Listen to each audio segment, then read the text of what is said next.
अगर एग्ज़ाम की प्रिपरेशन को परफेक्ट करना है तो एक अदद ऐसे सैम्पल पेपर की ज़रूरत पड़ जाती है जहां पर आपको ये सब कुछ पता चल जाए कि आंसर हाउ टू राइट, कैसे लिखना है, कितना लिखना है, कैसे लिखना है, पैटर्न कैसा हो सकता है, प्रेजेंटेशन कैसा हो सकता है।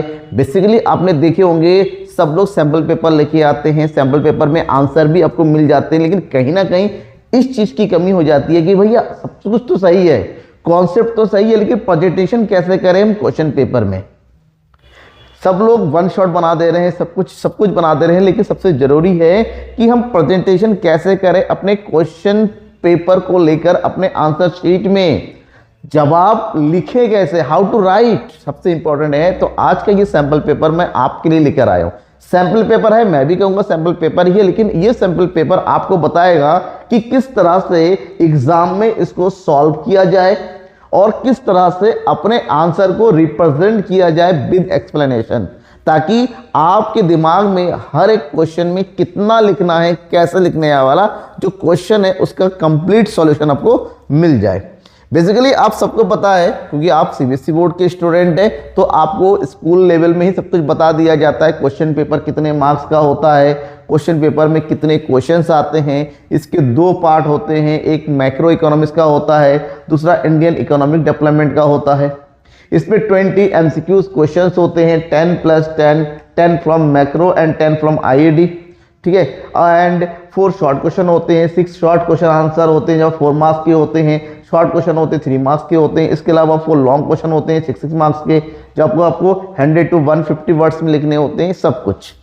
लेकिन सबसे इंपॉर्टेंट है कि आपको 80 में से कितना करना है कि पास हो जाए। 80 में से आपको लेके आने 27 मार्क्स, और 27 मार्क्स लाने के लिए आपको एटलीस्ट 40+ मार्क्स का अटेम्प्ट तो करना ही पड़ेगा। लेकिन वो बात की बात है, हमें ये बात करनी है कि इकोनॉमिक्स का पेपर होता कैसे। सबसे पहले जो एमसीक्यूज है ध्यान में रखना, यहाँ पर स्टेटमेंट और असर्शन रीजन टाइप के क्वेश्चंस एग्जाम में आजकल के डेट में आने लगे हैं, जहाँ पर आपको 2 स्टेटमेंट दे रखे होंगे, उस स्टेटमेंट से रिलेटेड आंसर देने होते हैं। यहाँ पर स्टेटमेंट है, since it is difficult to record the international economic transaction accurately, therefore we have a third element of BOP, balance of payment, from the current and capital account called errors and omission which reflects this।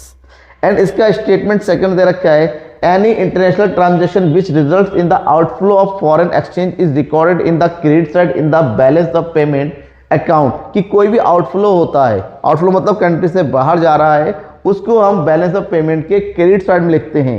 तो यहाँ पर कौन सा सही है, ध्यान में आता है कि कैपिटल अकाउंट में लिखा जाएगा। कैपिटल अकाउंट में जो कुछ भी इन हो रहा है वो क्रेडिट होता है, और जो कुछ भी आउट होता है वो डेबिट होता है। इसका मतलब सेकंड वाला तो ऑटोमेटिक गलत हो गया। तो since the difficult to record the international economic transaction accurately, therefore we have a third element of BOP. हम थर्ड एलिमेंट होते हैं जहां पर कैपिटल रिजर्व लिखा जाता है। So we have the answer B, क्योंकि फर्स्ट स्टेटमेंट सही है और सेकंड स्टेटमेंट तो ऑलरेडी हमारा गलत हो गया। इस तरह से आपको दोनों स्टेटमेंट को अच्छे से पढ़ना है और उसके आंसर देने हैं। क्वेश्चन नेक्स्ट है, which is not a function of a commercial bank. कौन सा कमर्शियल बैंक की फंक्शन नहीं है arranging transport to import and export. देखिए एक्सपोर्ट और इंपोर्ट करना तो कोई कमर्शियल बैंक का काम ही नहीं, कमर्शियल बैंक का है फाइनेंशियल ट्रांजैक्शन करना, ये तो नहीं है। तो डायरेक्ट पहले से, क्योंकि यहाँ पर कहीं पर और ऐसे ऑप्शन नहीं है जैसे both of them, all of them, ऐसा नहीं है। तो राइट आंसर हो गया A, arranging transport of import and export. Next, the value of which, value of क्या नेवर बी नेगेटिव। कौन सा कभी नेगेटिव नहीं हो सकता, ध्यान में रखिएगा। कभी भी अगर नेगेटिव बात करते हैं, and while can have a value equal to 1, लेकिन ये इसके कौन सा चीज कभी भी नेगेटिव नहीं हो सकता। तो इसमें ऑप्शन है एपीसी नेगेटिव नहीं हो सकता और एपीएस 1 हो सकता है। एपीएस 1 हो सकता है, सोचो नहीं हो सकता, क्यों, कंजप्शन तो होगा ही, तो ये तो ऑटोमेटिक गलत हो गया। MPS and APC, MPS and APC, APC तो कभी हमारा इक्वल टू 1 हो सकता है, क्योंकि जितना कंज्यूम किया, तो ये ऑप्शन एक तरह से हम सही कर सकते हैं। और एमपीएस कैन बी नेवर भी नेगेटिव, क्या ये नेगेटिव नहीं हो सकता एमपीएस। भाई इनकम बढ़ेगा तभी तो खर्चों का नहीं हो सकता, इसका मतलब एक ही हो सकता है। तो इसका मतलब होता है एमपीएस एंड एपीसी, ये वाला हमारा राइट ऑप्शन हो गया। हम जब भी क्वेश्चन पढ़ेंगे तो क्वेश्चन को पहले समझना है कि एक्चुअली पूछा क्या जा रहा है। A rise in the interest rates at home leads, अगर होम में, मतलब अगर इंटरेस्ट रेट बढ़ जाए, इसका मतलब क्या हुआ, of the domestic currency is rise the interest rate of home rates, मतलब घरेलू क्षेत्र में देश के अंदर अगर रेट ऑफ इंटरेस्ट बढ़ जाए तो इससे डोमेस्टिक करेंसी पर क्या असर पड़ेगा, इससे डेप्रिसिएशन होगा, एप्रिसिएशन होगा, डिवैल्यूएशन होगा, रिवैल्यूएशन होगा। तो डोमेस्टिक करेंसी इंटरेस्ट रेट बढ़ने से क्या होता है, कंट्री की वैल्यू का एप्रिसिएशन होता है, वैल्यू ऑफ करेंसी बढ़ जाती है। ठीक है, suppose in a hypothetical economy the income rises from 5000 crore to 6000 crore, income rise बढ़ रहा है, यानी कि डेल्टा वाई कितना हो रहा है, 6000 हो रहा है, 5000 से 6000 माइनस 5000 तो कितना हो गया ये 1000 करोड़।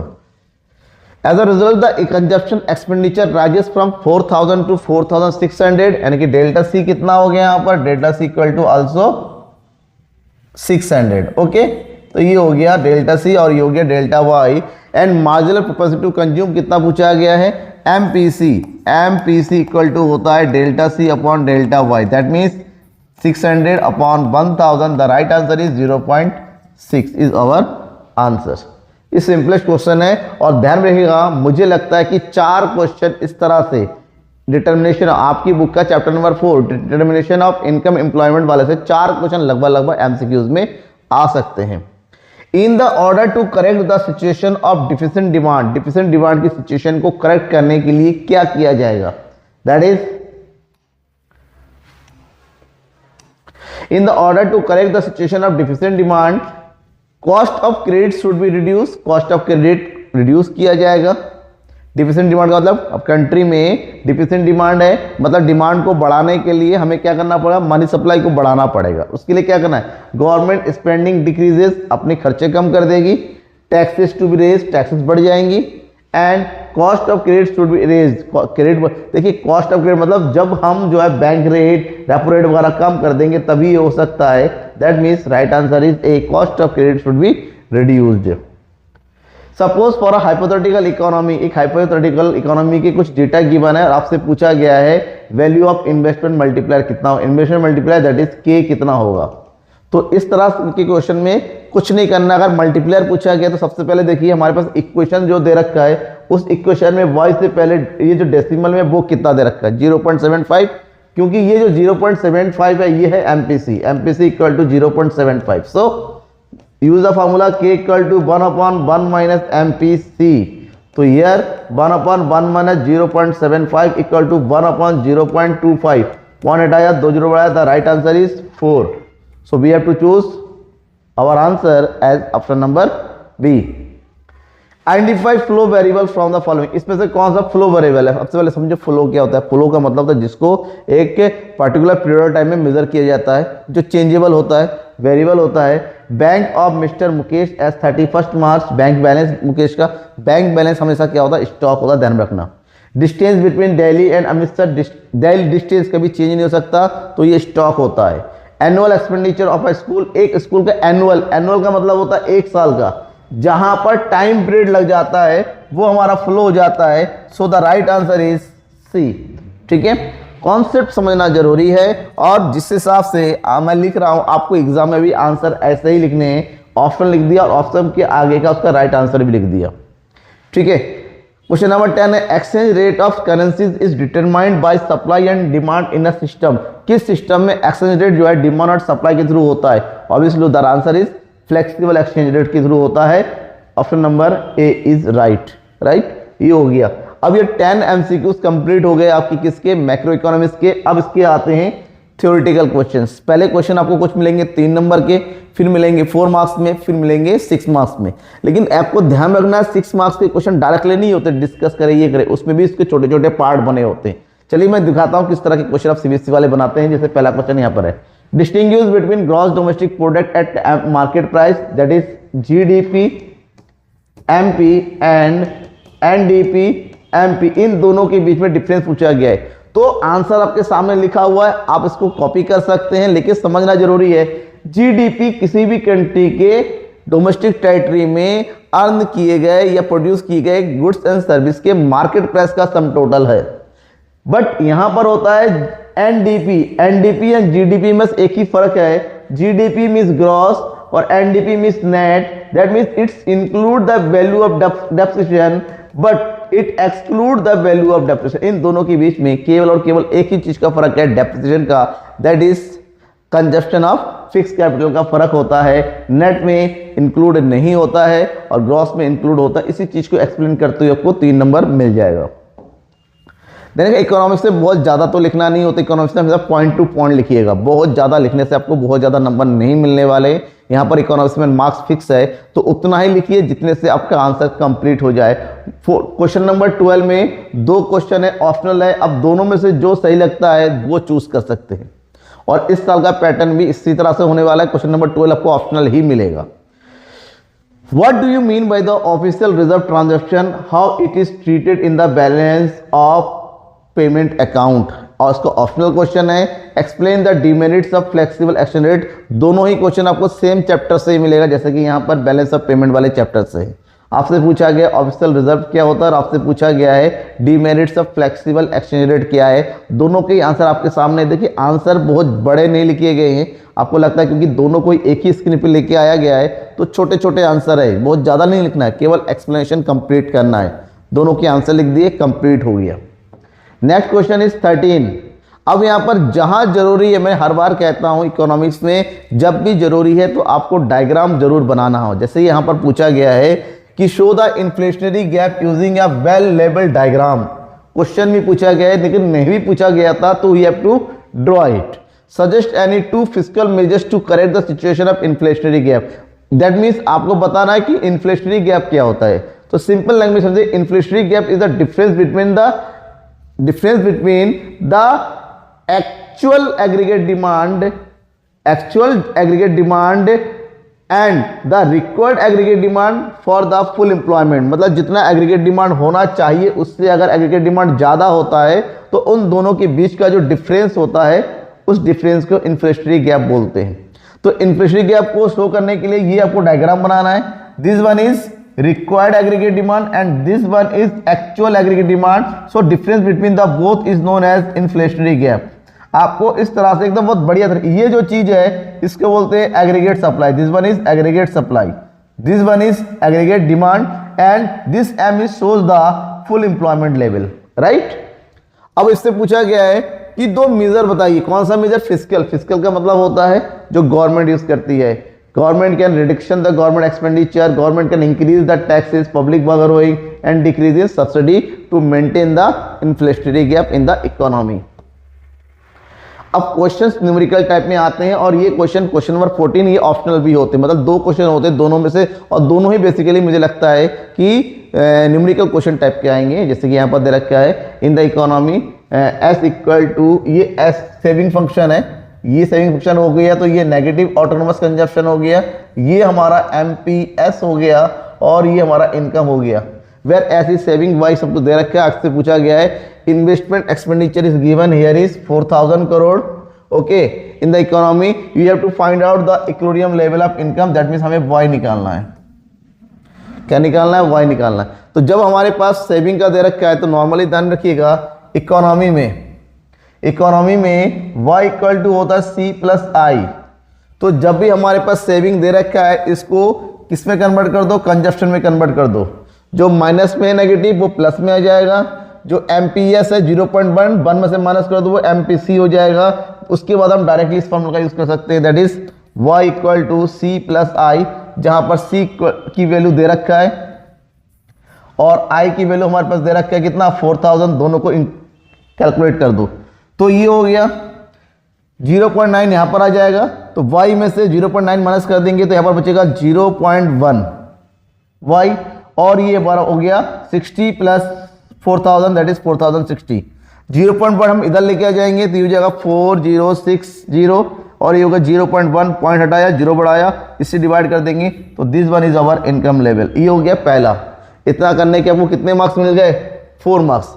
या फिर आपके सामने ये ऑप्शनल क्वेश्चन आता है, यहां पर भी हमारे पास दे रखा है कि एग्रीगेट डिमांड दे रखा है, ऑटोनोमस कंजप्शन हमारे पास गिवन है, हमसे पूछा गया है इक्विलिब्रियम लेवल ऑफ इनकम कितना हो गया एंड हाउ मच। जो इक्विलिब्रियम लेवल है दैट इज ये this one is AD equal to AS. Okay.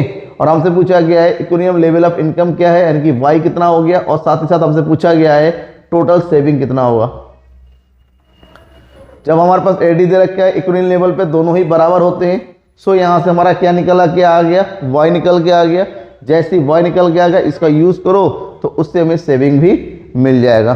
कोई डाउट होता है तो जरूर बताइएगा। Next is what is money multiplier. What is money multiplier represented by के। और ये क्वेश्चन आपका 4 मार्क्स में होगा। देखिए यहाँ इस 4 मार्क्स में भी आपको 2 पार्ट में, मैंने कहा डायरेक्ट क्वेश्चन नहीं पूछा जाता है, एक ये हो गया और इसी के दूसरा पार्ट हो गया what determines the value of multiplier. तो मनी मल्टीप्लायर क्या होता है, मनी मल्टीप्लायर मतलब होता है कि it's deposit multiplier measure the amount of money that banks are able to create in the form of deposit.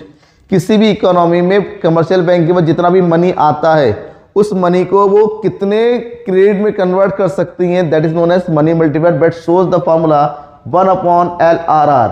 LRR means legal reserve ratio and here the formula of LRR equal to CRR plus SLR। Right now second one is what determines the value of multiplier. को क्या determine करता है, ये बताता है कि किसी भी कंट्री का डिपॉजिट, क्योंकि जितना ज्यादा डिपॉजिट होगा कंट्री में प्राइमरी डिपॉजिट उतना ही ज्यादा मनी क्रिएट हो सकता है। दूसरा होता है LRR कितना हुआ है, अमाउंट इनिशियल डिपॉजिट पब्लिक के थ्रू होता है और LRR डिटरमाइन किया जाता है RBI। इन दोनों से ही मनी मल्टीप्लायर क्रेडिट क्रिएशन उतना ज्यादा होता है। अब एग्जाम में न्यूमेरिकल क्वेश्चन नेशनल इनकम से रिलेटेड तो आना ही आना है, इससे नहीं आएगा तो किससे आएगा।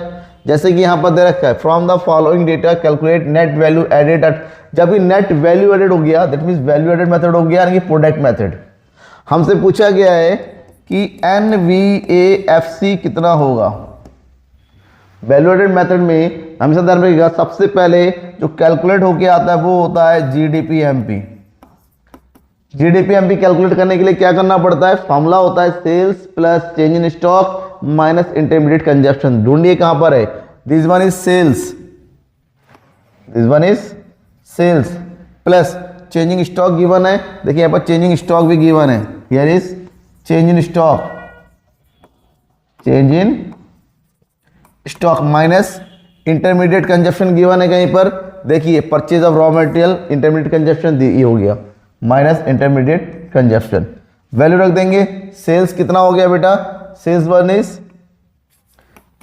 750 plus change in stock is -30 minus intermediate consumption is 500।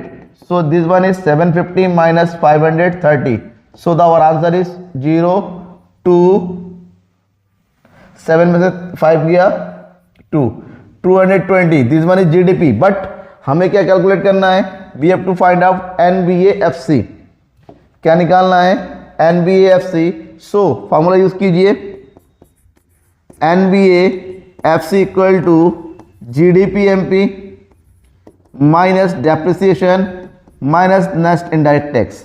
तो GDP-MP हमने कैलकुलेट कर लिया 220 minus depreciation means this one is depreciation 60।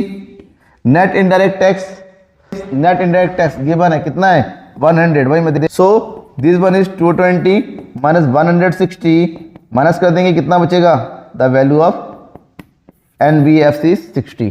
Right आपको इस क्वेश्चन को 2 स्टेप में करना है, आपका एक स्टेप गलत हो जाता है तो कुछ मार्क्स कट जाएंगे बट पूरे नहीं कटेंगे। अब इसी में ऑप्शनल क्वेश्चन आता है एक कैलकुलेट NNP। जब भी NNP नॉर्मली कहा गया है दैट मीन्स ये हमसे क्या पूछा गया है, ये हो गया NNPFC। Okay NNPFC bye expenditure method and evaluated method. सबसे खासियत है 2 मेथड है, दोनों का आंसर बिल्कुल सेम आना चाहिए।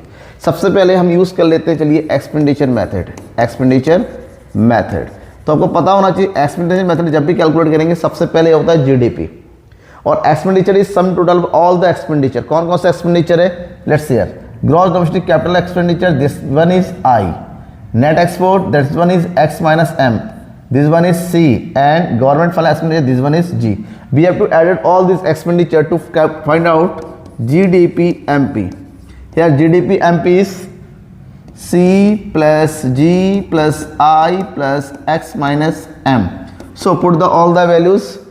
Private final consumption expenditure is 900, government final consumption expenditure is 100, gross domestic capital formation is 250, and net export is 50. Okay, submit. कितना करेंगे ये? This one is 900, year is 1000, 2000, this one is 1300. Okay, ये हो गया 1300 crore GDP. But we have to find out NNP FC.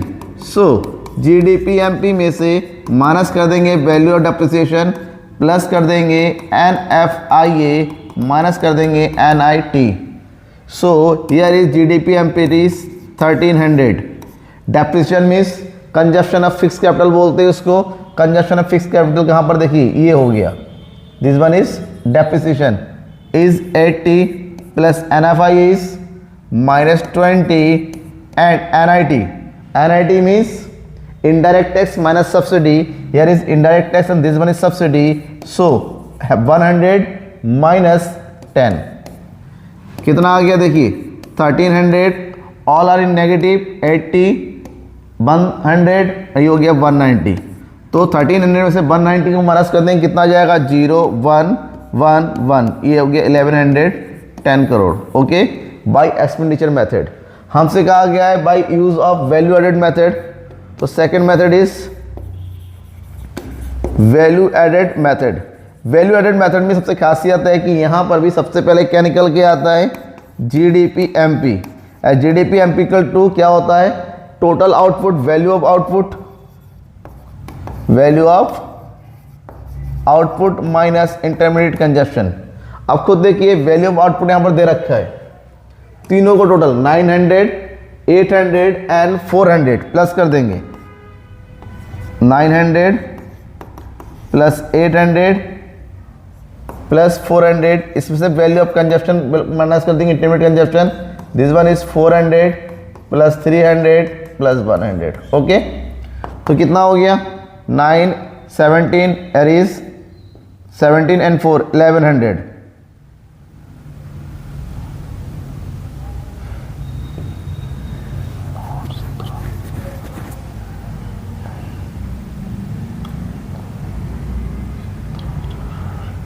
$2100. Okay, 2100 minus 4 7 और 1 8 minus कर देंगे. The value is 1300. Same to same आ गया जीडीपी एमपी यहाँ पर भी. अब यहाँ से क्या निकाल लो, एनएनपी एफसी निकालो. सेम वही हो जाएगा एज इट इज. ठीक है, आपकी वैल्यू आ जाएगी, कोई दिक्कत नहीं है यहाँ पर. और इस क्वेश्चन का भी आपको 3 मार्क्स मिलेगा, 2 में 1.1 दोनों में से जो अच्छा लगता है वो लिखिए. नेक्स्ट क्वेश्चन है 3 मार्क्स में. बेसिकली ये क्वेश्चन 6 मार्क्स में कहा जाता है, लेकिन इसके 2 पार्ट होते हैं, 2 question. Can there be physical deficit in a government budget without revenue deficit. Can there be a physical deficit. क्या फिजिकल डेफिसिट हो सकता है बिना रेवेन्यू डेफिसिट के? It is not possible. Physical deficit में रेवेन्यू डेफिसिट क्या होता है, इंक्लूड होता है. So yes, there can be physical deficit in a government budget without are revenue deficit. Physical deficit हो सकता है रेवेन्यू डेफिसिट के, बिकॉज रेवेन्यू डिफिसिट में क्या होता है, केवल रेवेन्यू डिफिसिट होता है. रेवेन्यू एक्सपेंडिचर, रेवेन्यू इनकम अगर मान लो बोथ आर इक्वल होता है, बट जो capital receipt and capital expenditure जो बैलेंस नहीं होता है, उस केस में ठीक है ना, हम मान सकते हैं revenue expenditure minus revenue receipt equal to revenue deficit. ये 100 है, ये भी 100, this one 0. But other hand capital expenditure minus capital receipts, this one is 100, this one is 70, तो 30. इसका मतलब होता है इन दोनों का टोटल होता है फिजिकल डेफिसिट. दोनों का टोटल होता है. अगर ये 0 है, इसका मतलब होता है ये इंक्लूड नहीं है, only physical deficit equal to 30. ठीक है, in the case of both where revenue expenditure and revenue receipt equal, in that case physical deficit में be without revenue deficit. Okay, इसी चीज को आपको विद एग्जांपल आपको बता देना, जैसे कि यहाँ पर बताया गया है. When capital budget shows a deficit and revenue budget is balance. देखिए ये बैलेंस हो गया, ये डिफिसिट हो गया, उसी केस में ये हो सकता है. अब इसको एक्सप्लेनेशन दे दिए, 3 मार्क्स में एक्सप्लेनेशन देना है, कोई बड़ी बात नहीं है, आप कर सकते हैं. इसी में दूसरा क्वेश्चन है, बजट वाले चैप्टर से आना जरूरी है, 6 मार्क्स का question, it is guaranteed. Okay, give meaning of capital receipt and revenue receipt with an example. आपको capital receipt and revenue receipt के example. Capital receipt means borrowing, disinvestment, the receipt which can increase the liability of the government और may be decrease the assets of the government is capital receipt. But other hand, what do you mean by revenue receipt? those receipts which don't affect the assets and liability of the government such as tax and non tax revenue with example आपको बताना है। यहाँ पर आपको 3 marks ये पूरे मिल गए। Next portion is IID Indian economic development. ये बेसिकली पूरी तरह से थ्योरेटिकल है। यहाँ पर आपका नंबर ऑफ वर्ड्स थोड़े बढ़ जाते हैं क्योंकि यहाँ पर डायग्राम का यूज कम होता है, but you can use heading, sub heading and flow chart. But at first you have to give the answer of all the MCQs of part B. That means here is the question, the unemployment which is caused by the introduction of new machinery। new machinery आने से जो unemployment होता है, new technology के आने से which is known as technological unemployment, right? simple answer आ गया इसका। The largest democratic economy of the world is India, simple answer हो गया यहाँ पर। In 1955 Karve committee was constituted for aiming। Karve committee किस लिए बनाया गया था? Karve committee is directly related to the small scale industry. आपको ये सब लर्न करके रखना है। कार्व कमेटी क्या हुआ था, 1949 में क्या हुआ था, 1978 में क्या हुआ था, आपको ये सारे डेट्स लर्न होने चाहिए। और shift from crop farming to other areas of productive area. जो क्रॉप फार्मिंग है उससे दूसरे एरिया में अगर शिफ्ट होते हैं तो that is known as the diversification of productivity activity. Next assertion reserve, मैंने कहा था ये आना जरूर है, फर्स्ट पार्ट में फिलहाल इंक्लूड नहीं था तो यहाँ पर जरूर है। बैलेंस रीजनल एजर्शन गिवन है, balance regional growth is achieve in country. Balance regional growth is achieve in a country में अचीव किया गया है। Imposition of various taxes across the different states of the countries के लिए अलग अलग tax लगाए गए थे। सो दोनों ही सही, अलग अलग टैक्स और बैलेंस ये गवर्नमेंट जरूरी है, but second one is not the explanation of first one कि बैलेंस के लिए टैक्स का ज़्यादा कम होना जरूरी है। So we have to use the answer option number B. Physical capital refers to, physical capital क्या होता है? Stock of produce means the production, process of acquiring and increasing the number of people who have skill, share of and share of companies, all of this. आपको बताना है इसमें कि physical capital किससे related है। फिजिकल कैपिटल जहाँ पर physical item include होता है, like stock of production means का, जैसे मशीनरी बढ़ा दिया, लैंड बढ़ा दिया। So only we use option number A, that is D. ठीक है। Next is in 1958 there was how many communes China convert entire the population में कितने कम्यून्स बनाए गए थे? तो लर्न रखना, ये 26,425 बनाए गए थे। ठीक है। And India heavily depends on which sector and for power plant. फिलहाल पावर प्लांट एनर्जी वाले टॉपिक से क्वेश्चन हटा दिए गए, इन्वेस्टर है नहीं, फिर भी एक आध क्वेश्चन फंस जाता है कभी कभी। ध्यान रखना, इंडिया हैवीली डिपेंड्स किस पर है? थर्मल प्लांट पे और हाइड्रो प्लांट पे, इन दोनों पे। Next one is which of the given state is correct with the regard of commercialisation of agriculture से रिलेटेड कौन सा है? Commercialisation of agriculture, production of self consumption के लिए, production of cash crop institute of food crop, production of crop sales in the market, commercialisation improve the economic status of the farmers. What is the right answer? Right answer is here is first and second and third, first, second and third, क्योंकि इससे जो है cash crop होता है और दूसरा इससे market में सेल किया जाता है। जो कैश क्रॉप होता है मार्केट में सेल होता है, this is known as commercialisation. So we have to use option number A as a right answer. अब कभी कभी मैचिंग वाला क्वेश्चन आता है, इसमें कौन सा ऑप्शन बेटर है जो मैचिंग सही बताता है? Which of the following are not match, sorry यहाँ पर कौन सा मैच नहीं है, मतलब एक सही है बाकी गलत है। तो यहाँ पर आंसर देखिए, अलग अलग पढ़िए। मार्केट सरप्लस हो गया, ग्रीन रिवोल्यूशन हो गया, HYV सीड हो गया, लैंड रिफॉर्म्स हो गया। ठीक है, तो यहाँ पर कौन सा जो है करेक्ट नहीं है? तो ऑप्शन नंबर ए दिखाइए, first and second. Large increase market supply, large increase of production food grains related to use of HYV seed, ये HYV सीड का होना चाहिए। ठीक है। एंड ग्रीन रेवोल्यूशन प्रोड्यूस, ये ग्रीन रेवोल्यूशन से रिलेटेड होना चाहिए था। HYV see raise the agriculture yield per height and land reforms change the owner. तो ये दोनों सही है और ये दोनों का ऑप्शन गलत है। सो हम चूज करेंगे ऑप्शन नंबर ए। ठीक है, ध्यान रखना। अब ये तो हो गया आपके MCQs। अब इसके लॉन्ग थ्योरेटिकल क्वेश्चंस की बात करते हैं। State the role of pollution control board PCB in India. Pollution control board बनाया गया था, आपको ये चैप्टर मिलेगा कौन से? सस्टेनेबल डेवलपमेंट वाले चैप्टर से। ठीक है, जहाँ पर पॉल्यूशन के बारे में पढ़ाया जाता था, पॉल्यूशन कंट्रोल बोर्ड, इसको जरूर पढ़िएगा, एग्जाम में बहुत इंपॉर्टेंट है, रोल बताना है। सबसे पहले तो ये पॉल्यूशन स्टैंडर्ड फिक्सेशन करता है, कितना पॉल्यूशन किस हिसाब से होना चाहिए, टेक्निकल असिस्टेंट देता है। इसके अलावा मास अवेयरनेस, लोगों के बीच में अवेयरनेस करने की। अब इसको 2-2 लाइन में एक्सप्लेन कीजिए, 3 मार्क्स में 3 पॉइंट लिखिए, इसको 2-2 लाइन में एक्सप्लेन कीजिए, it's enough. Question next question 70 lakh cars. देखिए ये कुछ वाला क्वेश्चन था, ऑप्शनल क्वेश्चन था, ये तो आपको पहला वाला क्वेश्चन करना है, देखिए ऑप्शनल क्वेश्चन है और है, ठीक है। ये फिर दूसरा वाला क्वेश्चन अटेम्प्ट करना है। 70 lakh car get added on the roads to metropolis, कि मेट्रोपोलिस सिटीज में हर साल 70 लाख कार ऐड होता है। What policy measure can you suggest, इसके अंदर कौन सी, क्या ये इज इट जस्टिफाई, क्या ये सही है। What policy measures can you, आपके अकॉर्डिंग कौन सी पॉलिसी बननी चाहिए। देखिए हर साल अगर 70 lakh car private car vehicles add होता है तो इससे पॉल्यूशन पर इफेक्ट तो होगा, इन्वायरमेंट इफेक्ट होगी सबका है। तो इसके लिए क्या किया जाता है, construction of metro train is good step. इसके लिए मेट्रो ट्रेन, हमें पब्लिक ट्रांसपोर्ट को बढ़ाना पड़ेगा। जैसे बड़े बड़े जहाँ पर बहुत सारे कंट्रीज ऐसे हैं जहाँ पर पब्लिक ट्रांसपोर्ट बहुत बढ़िया है, मेट्रो सिटीज़ है, या फिर बहुत बढ़िया जो है बसेस सर्विसेज है, जहाँ पर हेलीवे सर्विसेज है, जहाँ पर लोग इजीली अपने प्राइवेट व्हीकल को छोड़ के नॉर्मली जा सकते। तो it is not a good for the country कि हर साल में 70 लाख कार्स आ रहा है।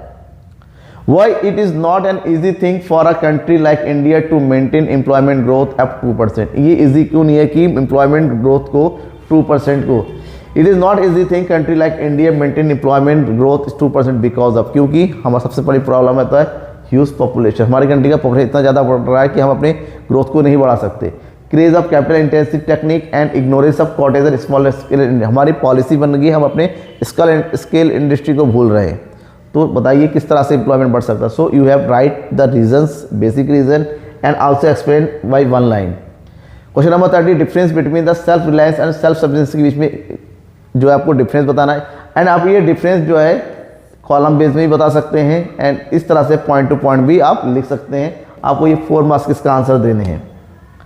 Agriculture sector appears to be adversely affected by the economic reform process. जो इकोनॉमिक रिफॉर्म था 1991 में, उससे हमारा इकोनॉमिक एग्रीकल्चर पूरी तरीके से जो क्या हो गया, इफेक्ट हुआ था एडवर्सली उल्टी तरीके से, उसके बारे में एक्सप्लेन करना है। या इसी का दूसरा ऑप्शन दे रखा है, discuss the pain and gains of globalization, globalization के नुकसान बताने और फायदे बताने। ये तो अच्छी बात है, इस तरह के क्वेश्चन अटेम्प्ट कीजिए आप, जहाँ पर एक्सप्लेनेशन कम देना होता है। गेन और पेन दोनों के 3-3 लाइन लिख दिए, 3 गेन बता दीजिए और 3 पेन बता दीजिए। पेन मतलब नेगेटिव एंड गेन मतलब पॉजिटिव बताना है आपको, ठीक है। What is the migration, what are the cost of benefit, cost and benefits. Migration क्या होता है, माइग्रेशन मतलब movement from one place to another place in search of job, in search of livelihood, ठीक है ना। इसका फायदा कॉस्ट क्या होता है, इससे एक जगह दूसरी जाने पर लगने हायर कॉस्ट लगता है, ट्रांसपोर्टेशन की जरूरत होती है एंड साइकोलॉजिकल कॉस्ट भी लगता है। लोग मेंटली कभी कभी बहुत ज़्यादा डिस्टर्ब हो जाते हैं।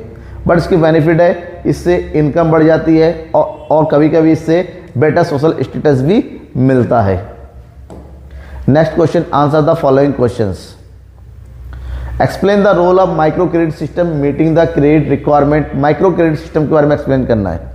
Micro credit system plays a important role in the meeting of the credit. Micro जैसे किसी भी बेसिकली रूरल एरियाज में, ये रूरल डेवलपमेंट वाले चैप्टर से है कि माइक्रो क्रेडिट सिस्टम शुरू किया गया जहाँ पर लोगों को जो शॉर्ट टर्म बोरोइंग होता है, शॉर्ट टर्म क्रेडिट की जरूरत को पूरा किया जा सके। आपको इसके लाइन में 3 मार्क्स में है, आपको 50 to 60 वर्ड्स में लिखना है, यानी कि 4 to 5 लाइन में इसको लिखना है। मैंने थोड़ा ज़्यादा आंसर लिख रखा है ताकि आप इसको पढ़े, इस आंसर कैसे लिखा जाता है आपको देख सके। इसी में दूसरा है, state any 3 limitations of organic farming की लिमिटेशंस।